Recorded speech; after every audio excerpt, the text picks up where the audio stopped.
Olá, oi, boa noite. Oi, Josi. Tudo bem? Noite, boa noite. Tá me ouvindo bem? Estou ouvindo. E você? Tá me escutando? Sim, sim. Beleza, então. Legal. Deixa eu só arrumar aqui o som. Enfim, tá ótimo, então. Beleza. Ontem, Josi, eu queria achar uma postagem minha antiga que eu lembrava que eu tinha feito no Facebook. E E faz tempo que eu não usava o Facebook. Para começar, eu precisei até, tipo, lembrar a senha, sabe? Aquele rolo quando a gente precisa mandar no e-mail, aquele negócio todo, né? Aí eu fui lá, entrei no Facebook, e o Facebook é muito massa, né? Porque aquela linha do tempo, você vai passando, vai vendo as postagens e tal. E até eu chegar naquela minha postagem antiga, que na verdade era um resumo de um evento que eu tinha participado, eu participei ali, eu vi algumas postagens que eu tinha feito lá atrás, 2015, enfim, sobre empréstimo consignado. Eu até Hum. olhei assim, eu falei, nossa, olha o que eu escrevi aqui, tipo, fiquei pensando assim, né? Coisa que eu não faria agora, né? Mas enfim, era outra época, né? Eu tinha outra cabeça, né? E, e aquilo ali eu resgatei assim a origem, né? Aquela especialidade, aquele nicho de atuação assim, que o escritório é, me veio assim, eu sabia, né, que eu tinha a gente já tinha esse nosso compromisso hoje, e eu comecei a pensar, assim, né, como que tudo isso começou, né, a origem ali da atuação do empréstimo consignado. E eu me lembrei, Josi, dos primeiros golpes de empréstimo consignado que eu atuei, tá, que a gente Uhum. atuou aqui no escritório. E o primeiro golpe de empréstimo consignado, eu me lembro exatamente, até enquanto eu estava fazendo a petição, assim, eu tentando descobrir se aquilo, ele acabou estourando aqui na mídia, tá? Aqui no Paraná, para quem não é do Paraná aqui, mas enfim, foi um golpe conhecido. O que essa empresa fazia, José? Ela fazia o aposentado, enfim, o pensionista, enfim, quem iria tomar lá o empréstimo consignado, assinar várias vias de empréstimo em branco. Ele Uhum. tomava um empréstimo e assinava várias vias em branco. E aí, quando liberava uma margem, eles colocavam outro empréstimo. Tá? Esse daí foi o primeiro golpe que a gente chama hoje do empréstimo não autorizado. Tá? Uhum. Enfim, e aí eu vi atuando nesse nicho, né, que eu chamo de empréstimo consignado, e, enfim, a gente veio identificando outros tipos de golpes. Tá? Golpes relacionados, por exemplo, a, ao aposentado imaginar que assinava um contrato de empréstimo, mas na verdade estava assinando um contrato de cartão de crédito, ou algumas Uhum. vezes o aposentado pagava algum valor previamente para receber um empréstimo, mas todos esses golpes em comum, tá? O que eu percebia eles eram realizados com pessoas menos instruídas, sabe? E eram golpes que tinham um público-alvo ali, aquele aposentado que ganhava um salário mínimo, enfim, que tinha uma renda mais baixa. Uhum. Porém, teve um golpe, uma vez que apareceu aqui, que me chamou a atenção, porque, primeiro, ele tinha um valor muito alto. Assim, eu olhei aqui e falei, nossa, mas que valor alto e tal, né? A pessoa, tipo, alegando ali que tinha sofrido aquele golpe, perdido todo aquele valor. E também, aquela pessoa, ela era uma pessoa muito bem instruída. Era um servidor público federal, muito bem instruído e tal. E aquilo começou a me chamar a atenção, sabe? Enfim, e a partir dali eu comecei a identificar que outras pessoas estavam caindo nesse mesmo tipo de golpe, enfim, porque havia um esquema muito bem articulado, tá?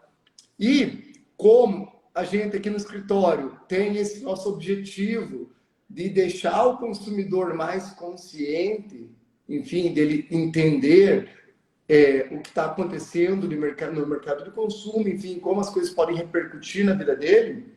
É, Hoje a gente está aqui, né, Josi, para explicar como funciona isso e como o consumidor ele pode se prevenir, enfim, como ele pode identificar a tempo, né, antes de cair nesse tipo de golpe, e também, caso ele tenha caído, o que ele pode fazer.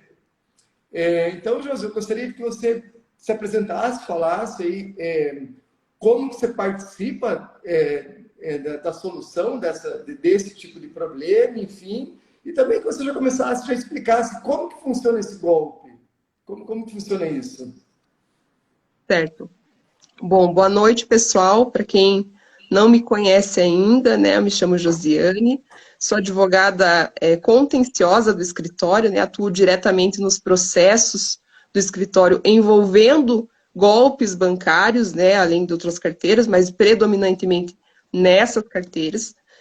E até o Júlio, você começou, né, comentando sobre outros golpes, e realmente a gente vê aí uma série de golpes que vêm sendo aplicados, e em especial o que a gente vai falar hoje, esse do falso da falsa portabilidade, eu vejo que ele vem crescendo cada vez mais.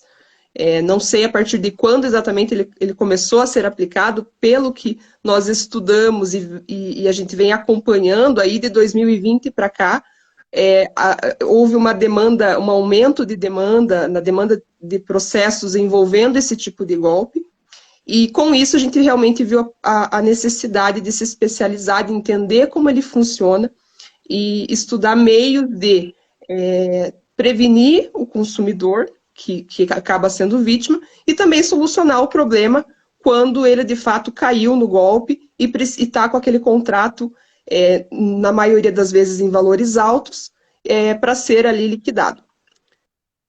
O golpe em si, ele é aplicado de forma predominante em servidores públicos federais.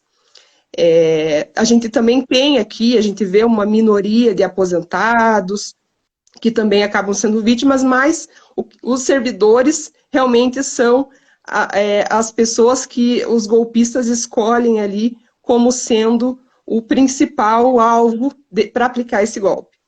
Por quê? Porque normalmente ali o servidor ele tem uma remuneração mais alta, né? Ele tem ali valores mais altos como salário, e com isso a margem para que eles possam fazer empréstimos consignados também é uma margem mais alta, né? E o que acontece?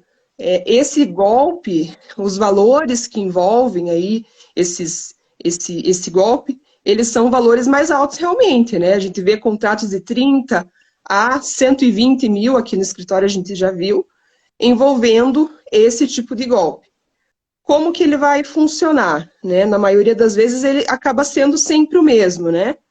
A pessoa ela já tem empréstimos consignados, um ou mais, né? Mas já tem empréstimo consignado em folha de pagamento, e ela é abordada com o oferecimento de uma portabilidade daquele empréstimo consignado para uma outra instituição financeira, né? Normalmente ali tem taxas de juros mais atrativas, ou um valor de parcela menor, ou às vezes até um número de parcelas menor, porém com um valor de parcela maior, né? Mas resumindo, existe essa atração com relação ao valor da parcela que a pessoa vai pagar, ao valor total que a pessoa vai acabar pagando no final. E a pessoa se sente convencida a aderir, é uma possibilidade de portabilidade, ela vai pagar menos.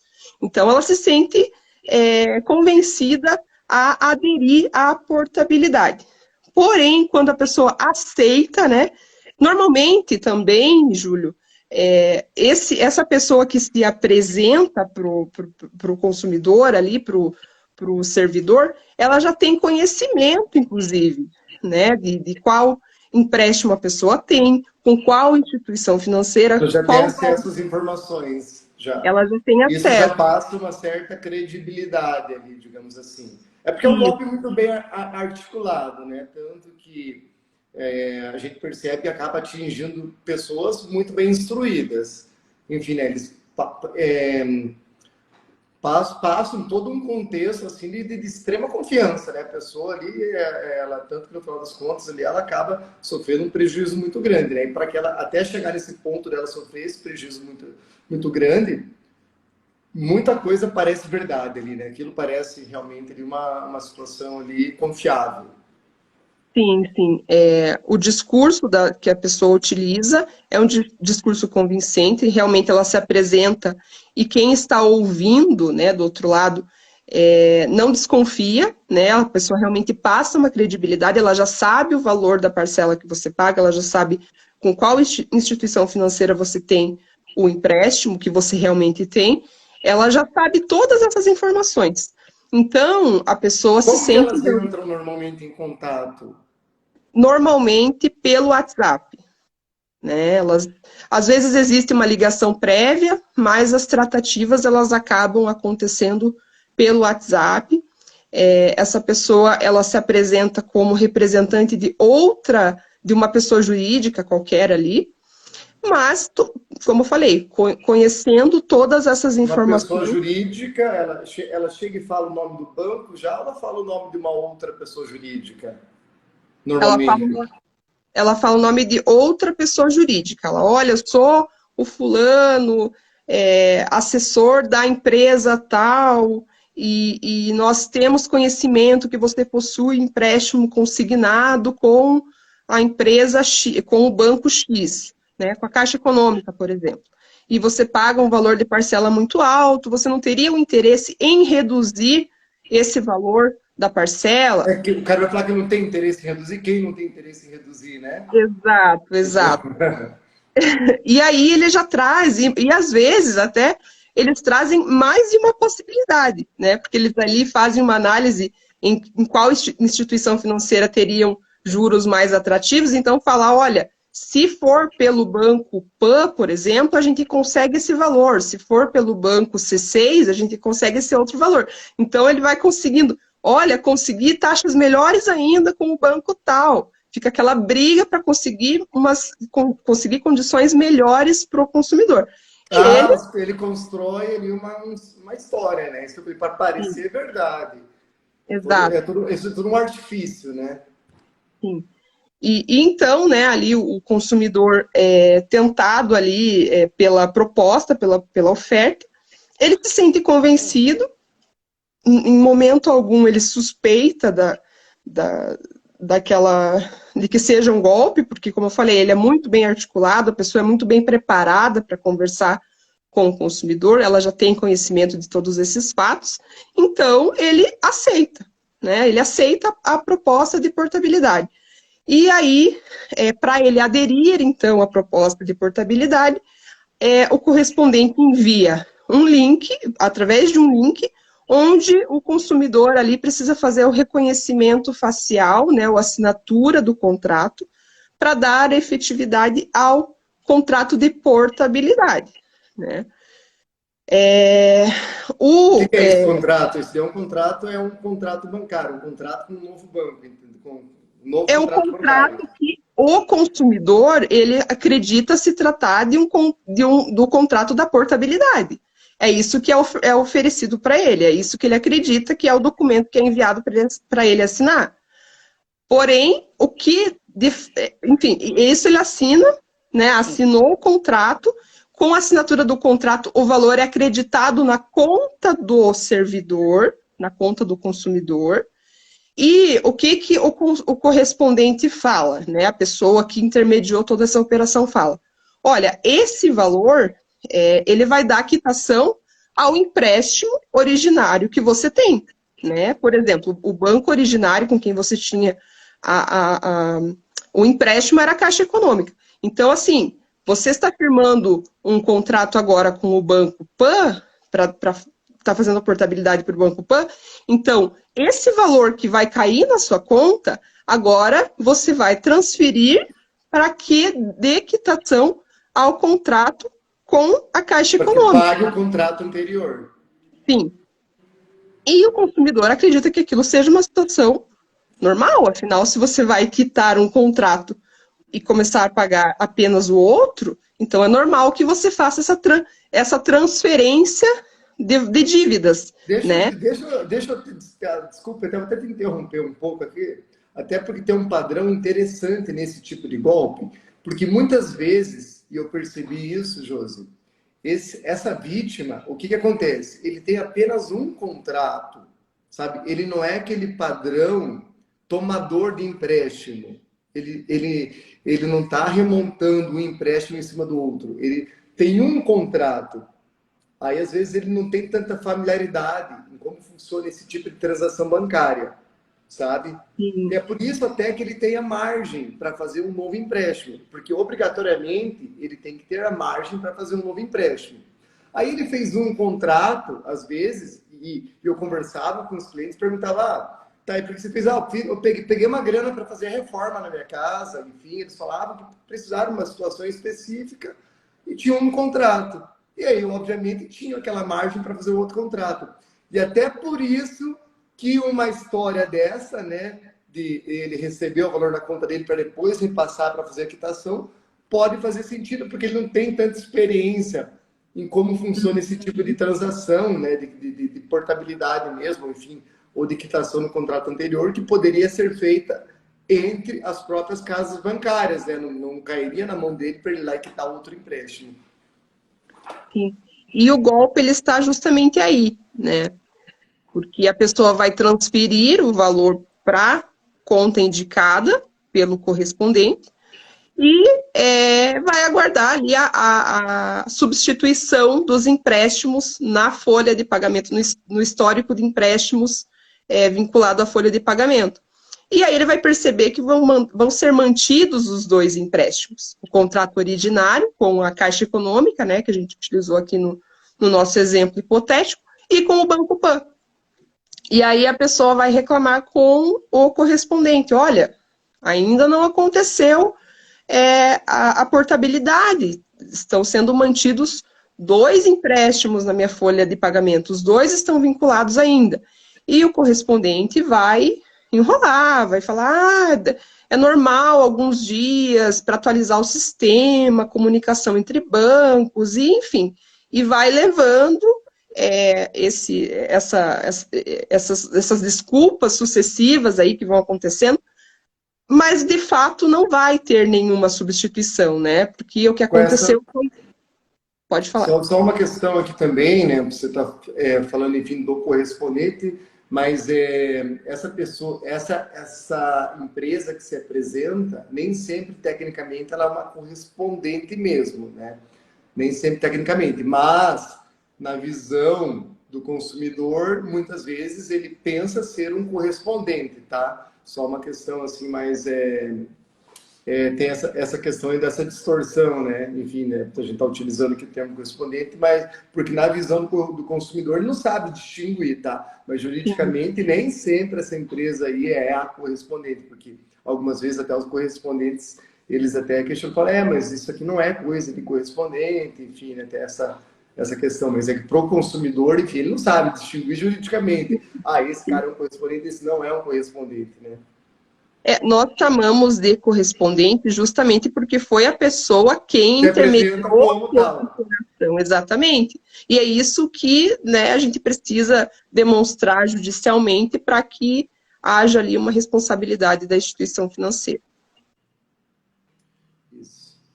Enfim, e aí ele deposita, então, esse dinheiro que serviria para quitar o empréstimo anterior dele, ele não deposita na conta do banco, ou seja, ele não quita o empréstimo anterior.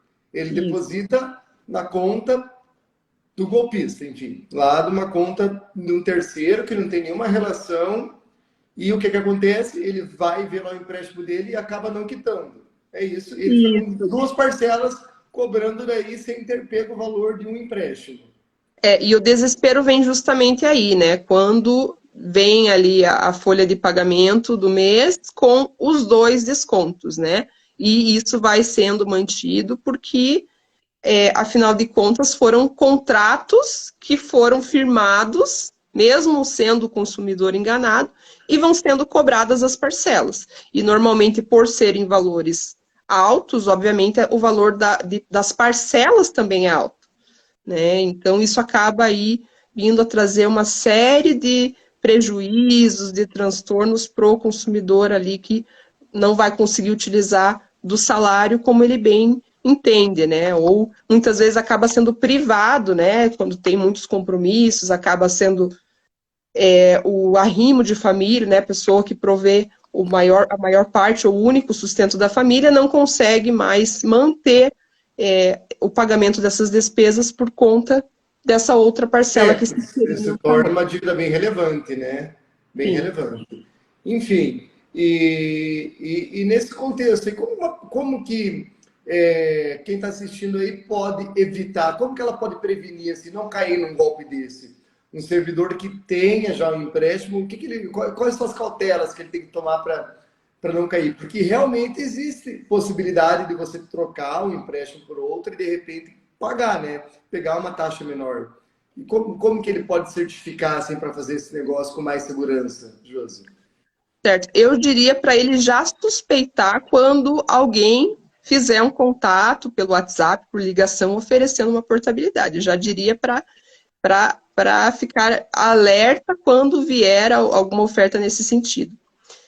Vindo a pessoa fazer esse contato, busca referência, né? Quem é essa pessoa? Qual empresa está? Ele diz que ele representa.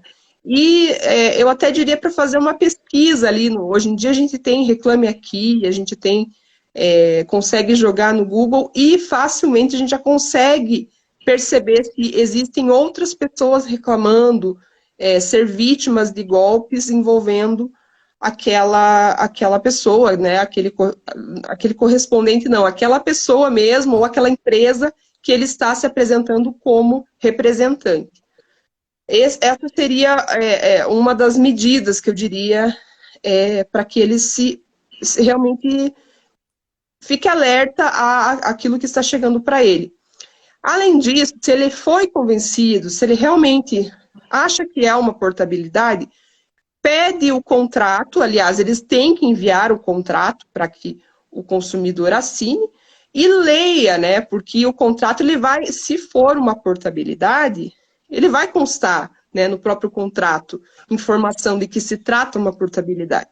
Se não consta essa informação, também é um outro sinal de alerta. E eu acho que um outro sinal ainda para a pessoa suspeitar mais ainda é justamente essa necessidade de fazer transferência para a conta indicada pelo correspondente. Num empréstimo, numa portabilidade que de fato existe, numa possibilidade de portabilidade, essa transferência, né, essa quitação de valores, ela vai se dar entre bancos e jamais vai ser o valor depositado na conta do consumidor para que ele pague ou faça um depósito para a instituição financeira.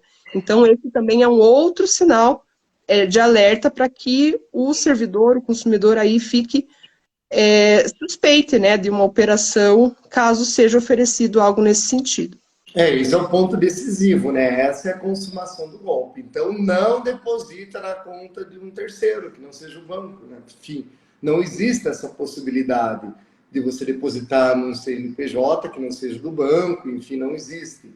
Mesmo que alegue que seja do correspondente bancário, uma pessoa ligada ao banco. Isso não pode acontecer.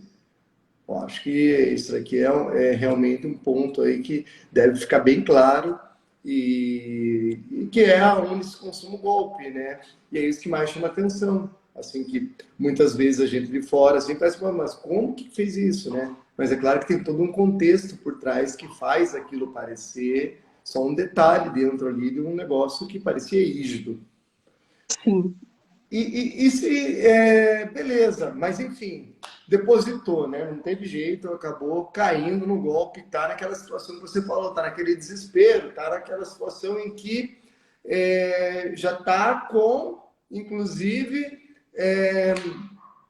ali o risco ali, né? Como você utilizou ali, o prejuízo ali alimentar da família, ali, enfim, porque está com uma grande parte do salário comprometido. Tem jeito de resolver isso daí ou agora perdeu, enfim, afinal de contas assinou lá um contrato com o banco e não tem mais o que fazer? Há algum tipo de solução, Josi, para se a pessoa caiu nesse golpe? Sim, a solução existe, obviamente, ali, talvez não tão obviamente, mas existe a possibilidade de uma solução administrativa, né, ou tentar resolver sem um processo judicial, né, sempre existe a possibilidade do consumidor fazer uma reclamação e tentar resolver. Eu diria que, tempos atrás, até, seria muito mais difícil dele conseguir resolver. Hoje em dia, a gente vê que os bancos, às vezes, até pelo número de processos com casos semelhantes, eles acabam cancelando. Mas é um cancelamento que o consumidor ele não tem segurança nenhuma, porque ele não tem um documento formalizando ali que aquele contrato não existiu e que ele não vai mais ser cobrado por aquele contrato, né? Então, assim, é uma hipótese remota, mas ela existe, né? O que eu diria? É mais seguro buscar uma solução judicial, ter uma declaração judicial de que aquele contrato não existe. E isso vai dar segurança para o consumidor de não ser cobrado por aquele contrato amanhã ou depois. Tá, então só para organizar aqui, você já tem conhecimento de que o consumidor que foi vítima desse tipo de situação, ele buscou diretamente o banco, esse banco que fez o empréstimo que, em tese, faria ali, quitaria o empréstimo anterior e acabou resolvendo. Você já tem conhecimento disso, porém, o que você viu que foi ali uma espécie de uma resolução que muitas vezes não chegou a ser formalizada no papel, enfim, ele não tinha uma segurança jurídica em relação a isso, né? Então é um detalhe aí que até te chamou a atenção em alguns casos que você teve contato. Não existia uma segurança jurídica, né? Não existia algo formalizado. É isso, né? E para esse tipo de situação, ali vale a pena, de repente, pensar numa declaração judicial até de que houve aí esse tipo de acordo entre as partes, né? Ver o que tem de elemento probatório e pensar numa declaração judicial, né? Enfim, essa é uma possibilidade. Tá, e mais isso o banco falar assim, olha, eu não tenho nada a ver com esse negócio. Você que foi muito inocente de assinar. Você não viu que você estava depositando na conta de um terceiro? Você não leu? Então agora não tem nada a ver, fazer o quê? Porque tem que fazer, daí nesse tipo de situação, enfim, o banco lavou as mãos. Falou que não pode resolver. É que a operação, ela sempre vem acompanhada de um contrato, né? E esse contrato, ele vai demonstrar, ele vai identificar quem foi o correspondente, como aquela operação ela foi realizada. Sendo realizada através de um correspondente bancário, não vai ter como o banco esconder. Aliás, tem banco que até esconde, né, quem foi o correspondente, mas tem formas da gente descobrir quem foi. Então, em regra, o contrato ele vai identificar, né, quem foi o correspondente, vai ter o endereço, vai ter CNPJ, o nome da pessoa que solicitou, inclusive, aquele empréstimo, então ele vai estar devidamente identificado, e é com essa informação que a gente vai buscar a responsabilidade da instituição financeira. Ah, tá, porque em tese um correspondente acompanhou toda essa negociação, então, e o banco acaba respondendo ali juridicamente porque ele, de alguma maneira, escolheu esse correspondente participou da fraude, né? Vamos dizer assim que juridicamente existe esse caminho, né? Essa que é a solução jurídica, né? Tá, mas essa é uma tese, né, José? Mas e a justiça, ela tem aceitado isso daí? Como é que tá? E a justiça aceita isso? Esse argumento? Sim, veja, Júlio, este tipo de processo ele envolve muitos detalhes, né? Até estudando muito sobre o assunto, pesquisando muito sobre o assunto, sobre como o golpe é articulado, sobre o entendimento da justiça, a gente conseguiu entender como a gente pode buscar a responsabilização do banco. Mas como tem muitos detalhes, realmente um advogado especialista consegue enxergar esses detalhes e destacar, né, trazer com destaque numa ação judicial para buscar o cancelamento do contrato. E fazendo desta forma, sim, a gente tem visto muitos casos de procedência cancelando contratos, né, com valores bastante altos, né, bastante relevantes, que impactam muito na vida do servidor, do consumidor, e não sendo em primeiro grau, que a gente chama, né, que é o primeiro juiz que teve o contato com a ação.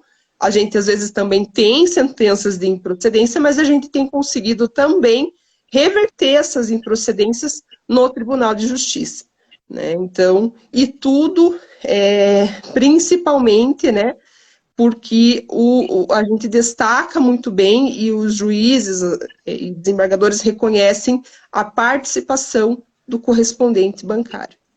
E isso traz a responsabilidade da instituição financeira.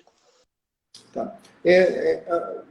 Acho que a gente não deixou muito claro aqui também, Josi, quais são os resultados que uma pessoa que entre na justiça para resolver isso, ela pode conseguir. Quais são os resultados numa ação?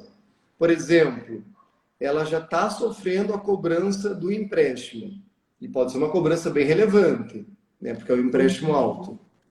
Ela consegue, de alguma maneira, algo mais rápido, por exemplo. Por uma sentença, a gente sabe que, às vezes, uma decisão definitiva ela pode demorar até anos.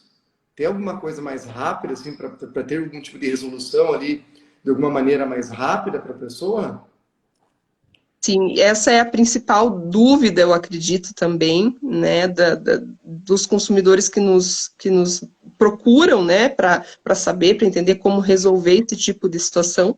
E o que nós fazemos, o que pode ser feito, é pedir ali uma liminar, né, para que haja suspensão dos descontos até o final do processo. Né? Porque, só até o final? Não, claro, a gente busca o cancelamento do contrato.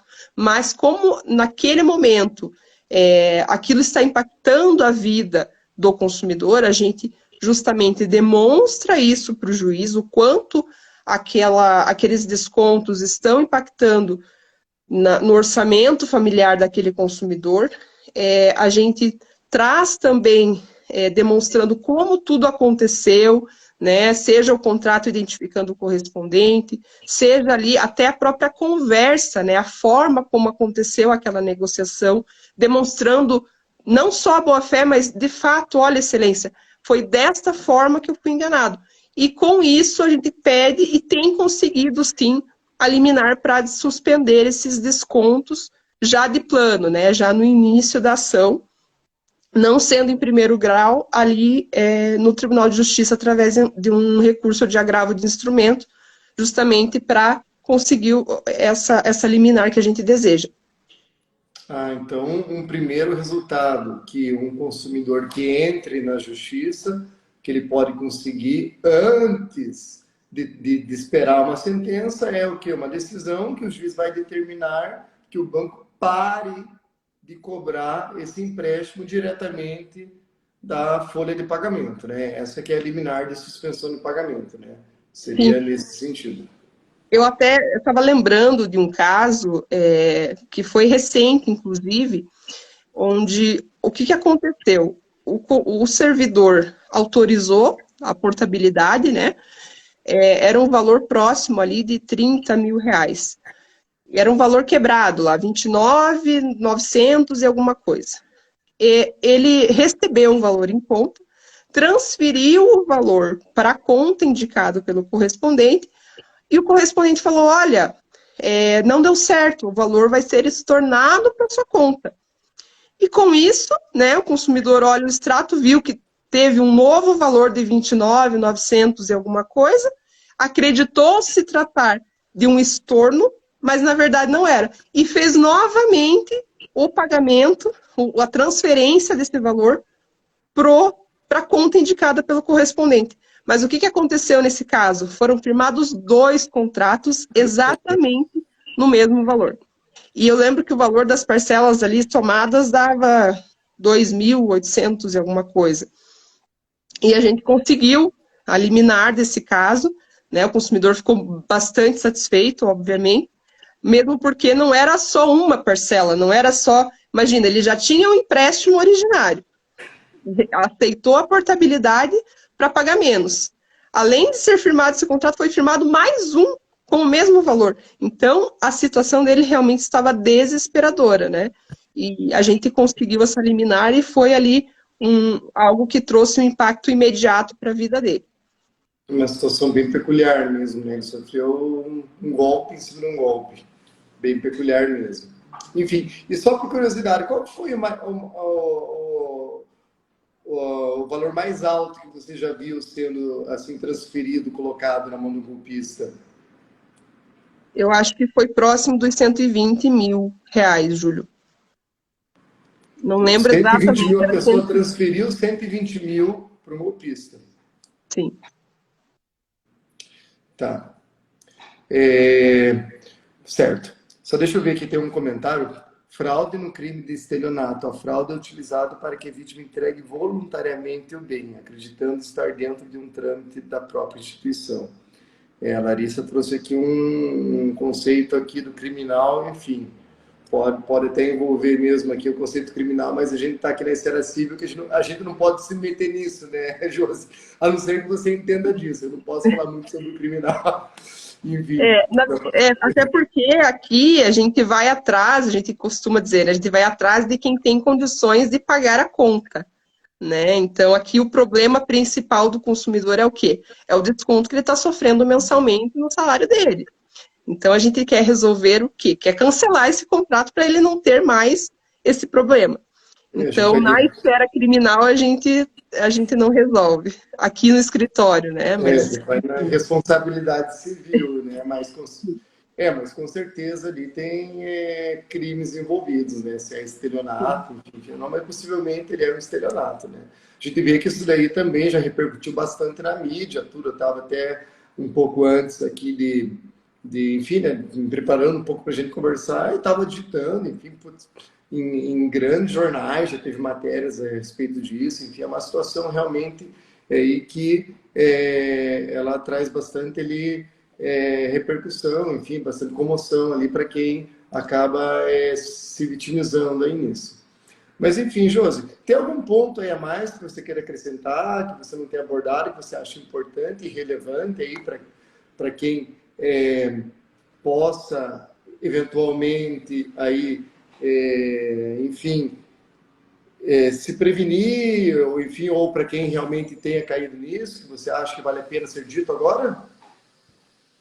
Olha, Júlio, eu diria que pela minha experiência, né, em atendimento de consumidores que foram vítimas desse tipo de golpe, eu imagino, né, a situação desesperadora, às vezes, que ele se encontra, o quanto aquilo está impactando a vida dele, e o quanto ele está nervoso, né, com toda aquela situação, porque, afinal de contas, é um reflexo imediato ali, né, no orçamento, como falei anteriormente, muitas vezes no orçamento da família. Então, eu diria para que ele se sinta motivado a buscar os direitos dele na justiça, porque óbvio que se ele simplesmente ficar calado e continuar pagando as parcelas, isso não vai se resolver.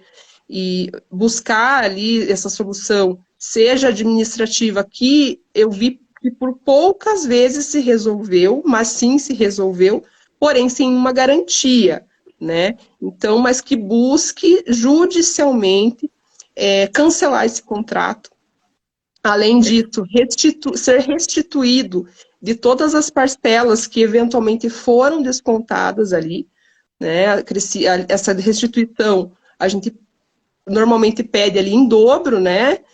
Com juros e correção, e também ali até uma indenização por danos morais, né? Então, que ele se sinta motivado a conversar com um advogado especialista nesse assunto, porque, como eu disse, é um assunto que envolve muitos detalhes, então é interessante que realmente procure um advogado que saiba, que consiga identificar ali esses detalhes e realmente ajuizar uma ação convincente, com provas e elementos suficientes a ajudar ao convencimento do juiz para cancelar esse contrato, que é a principal preocupação dele.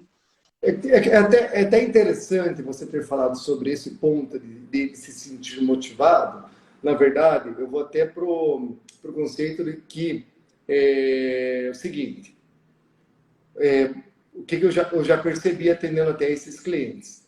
Algumas vezes, eles se sentem até envergonhados de ter caído numa situação dessa. Tá? Eu atendi clientes que falavam, não, a minha esposa, por exemplo, não pode saber que eu fiz isso. Porque eu estou me sentindo aqui muito mal por isso. Na verdade, eu nem iria falar com ninguém. Porque, enfim, eu fiz aqui isso aqui e eu agora, olhando melhor tudo que eu fiz, enfim, eu fiz uma conduta totalmente inadequada, enfim, parece que eu não estava no meu estado normal, né? Até porque, voltando ali atrás, a gente está tratando aqui, muitas vezes, do quê? Até a gente não mencionou, mas a gente está falando de professores da Universidade Federal, de militares de patente alta, Sim. de diretores de empresas estatais, pessoas muito bem. Então, eu puxo assim, há luz no fim do túnel. Mas o primeiro passo, quem precisa dar, é quem está nessa situação, né? A gente, eu vou até complementar, a gente tem o nosso conteúdo em blog, né, José? Que a gente esclarece os direitos para quem se interessa mais sobre isso, o que pode ser feito, está lá no blog do nosso escritório. Enfim, é o nosso padrão aqui, faz parte do nosso objetivo aqui do escritório, realmente trabalhar com a disseminação da informação. Hoje a gente também tem um canal ativo no YouTube. Enfim, a informação está aí. O consumidor que quiser se livrar desse tipo de problema, ele pode conseguir a informação está na mão. Aí, o próximo passo, quem tem que dar é o próprio consumidor. Sim.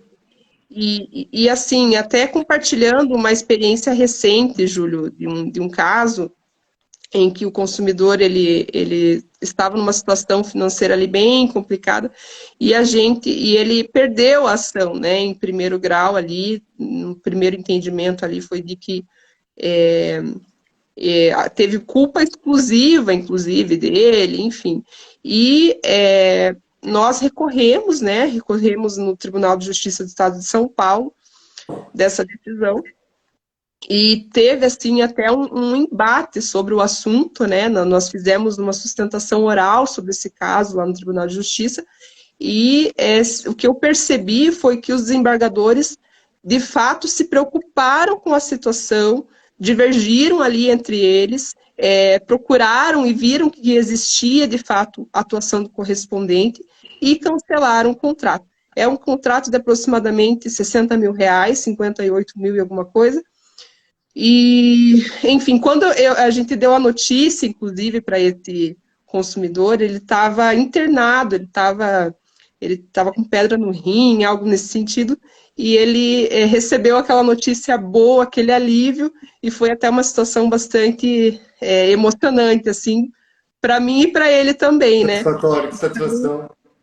Sim, né? Ele, poxa, fiquei preocupado quando eu vi que a doutora gostaria de falar comigo, e receber essa notícia boa realmente foi muito gratificante para ele. Então, isso foi uma experiência pessoal, assim, e de ver o problema resolvido, e acho que com isso ficar o estímulo mesmo, né, para que quem foi lesado, infelizmente, com esse golpe, busque os seus direitos para tentar o cancelamento desse contrato. E para você, como advogada, também, né? Cada vez prestar Com um certeza. serviço de mais qualidade para poder dar mais essas notícias boas e sentir mais ainda isso que você sentiu, eu imagino, assim, até eu também agora. Enfim, eu já sabia, obviamente, né? A gente já havia conversado sobre isso. Te parabenizo de novo, né, pela tua sustentação, pela tua vitória no tribunal, mas enfim, essa situação é agora, de você contar que o cliente estava, né, enfim, até numa situação ali no hospital, tudo isso aí realmente aí eu senti aqui na pele que notícia boa, né, que situação interessante. Mas Sim, e no caso dele, ele conseguiu até dando moral, inclusive, então deixou mais feliz ainda. tá certo, então. Josi, tem algum recado final, então? Bom, eu acho que, eu espero, né, que o conteúdo tenha sido relevante, espero que tenha ajudado, tenha esclarecido, né, e tenha, como eu disse, dado esperança para resolver o problema, existe uma solução, e dizer que realmente a gente se coloca no lugar do consumidor, e isso também nos motiva a estudar cada vez mais, a buscar formas de conseguir cancelar esse contrato e resolver o problema dele. Isso é muito gratificante, como você mesmo disse ali, né, Júlio? Então, eu espero que tenha sido um conteúdo relevante mesmo. Bom, enfim, quero agradecer a todo mundo também que ficou até o final aqui, que está assistindo, né? Espero que o conteúdo que foi entregue hoje tenha realmente sido relevante. Quero agradecer você, Josi, quero te parabenizar também pelo trabalho que você vem realizando. E é isso aí, pessoal. Muito obrigado, boa noite para todos, até mais. Até mais, tchau, Tchau, tchau. tchau.